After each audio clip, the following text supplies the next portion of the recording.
परमेश्वर जी की असीम रजा से आप सभी पुण्यात्माएं सत्संग सुन रहे हैं।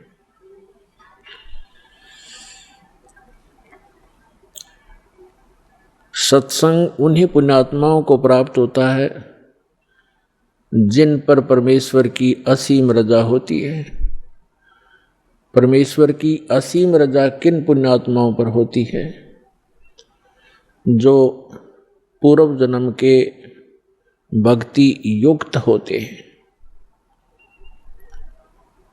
क्योंकि मनुष्य जीवन दो प्रकार से प्राप्त होता है। एक तो पूर्व जन्म के शुभ संस्कारों के आधार से प्राप्त होता है।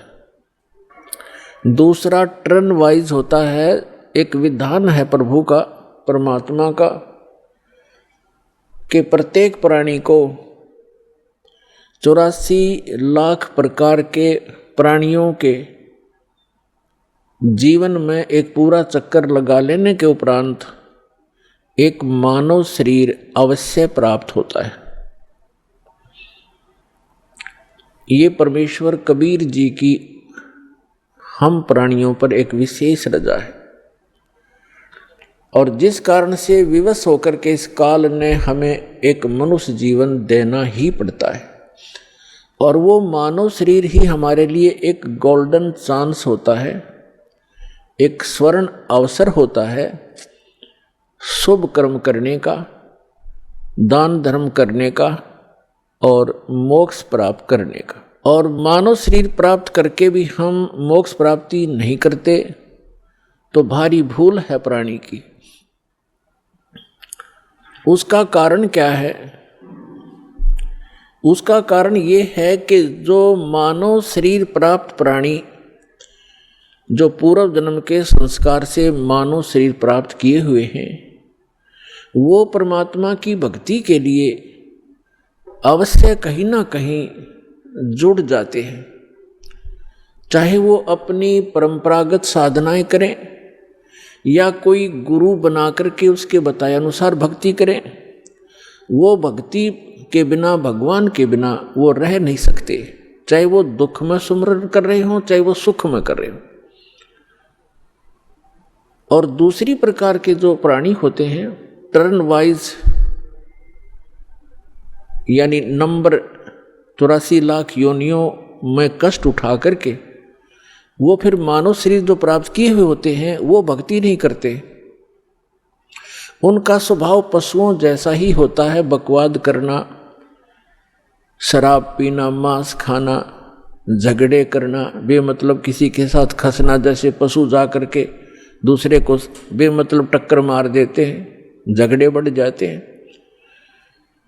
तो वो प्राणी उस टाइप के ही झगड़े करवाते हैं। शांति प्रिय घर में भी वो आग लगा देते हैं। तो जो पुण्यात्माएं परमात्मा के लिए लगी हुई हैं और वो साधना गलत कर रहे हैं, श्रीमद् भगवत गीता अध्याय नंबर 16 के श्लोक नंबर 23 और 24 में प्रमाण है कि शास्त्र विधि को त्याग कर जो मनमाना आचरण करते हैं, मनमानी पूजाएं करते हैं, जो शास्त्रों में प्रमाणित नहीं है वो साधनाएं करते हैं, उनको न तो कोई सुख प्राप्त होता है, न कोई सिद्धि प्राप्त होती है, और न ही उनकी परम गति होती है। अर्थात व्यर्थ, यूजलेस है वो साधनाएं। जो साधक शास्त्र विधि त्याग कर, चाहे वो स्वयं साधना कर रहे हैं या किसी नकली डुप्लीकेट गुरु बनाकर वो उनके बताए अनुसार शास्त्र विरुद्ध साधना कर रहे हैं, तो वो अपना जीवन नाश कर रहे हैं। और जो सीधे ही 84 लाख योनियों से निकलकर मनुष्य शरीर प्राप्त करते हैं, वो तो भक्ति करते ही नहीं। उनका तो वैसे ही जीवन नाश हो ही रहा है। तो इसके लिए सत्संग की आवश्यकता पड़ती है। और सत्संग का अर्थ होता है यथार्थ अध्यात्म ज्ञान।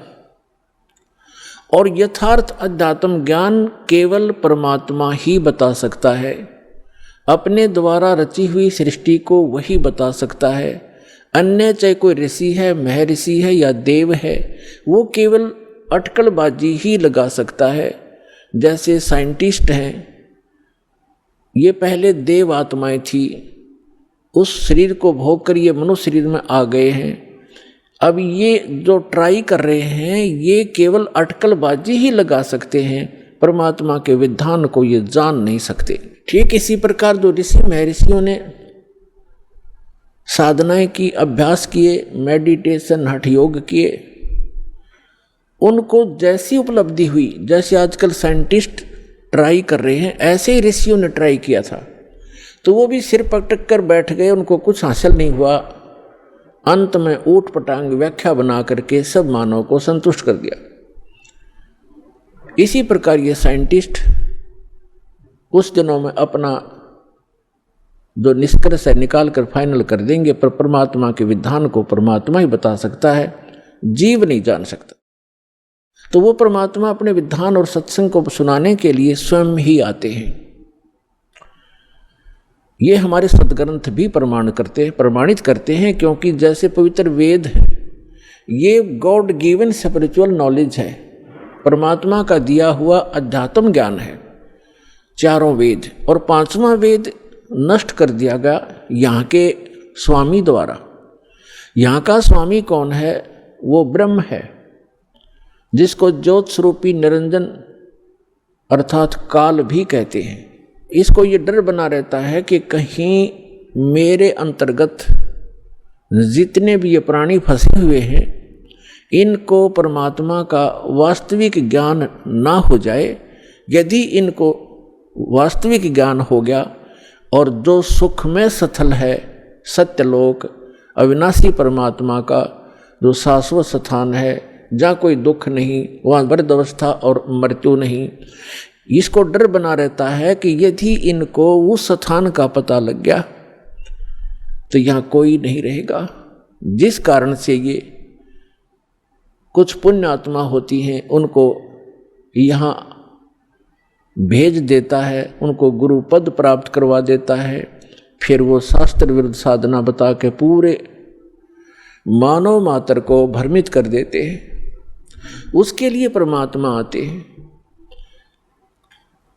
जो पवित्र चारों वेद हैं ये गॉड गिवन है, कबीर गॉड गिवन, कबीर परमात्मा के द्वारा दिया हुआ ज्ञान है।